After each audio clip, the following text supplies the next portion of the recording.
درود بر شما. رضا گلشن هستم، مؤسس کامبت کپیتال مارکت.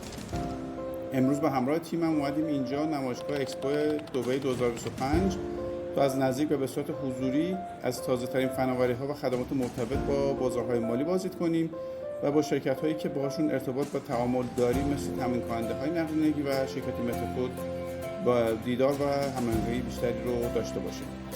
هدفمون از این بازدید اینه که بتونیم در آینده خدمات حرفه‌ای‌تر و با کیفیت‌تری به مشتری‌هامون ارائه بدیم و در این حال چشم‌انداز همکاری‌های جدید رو هم بررسی کنیم.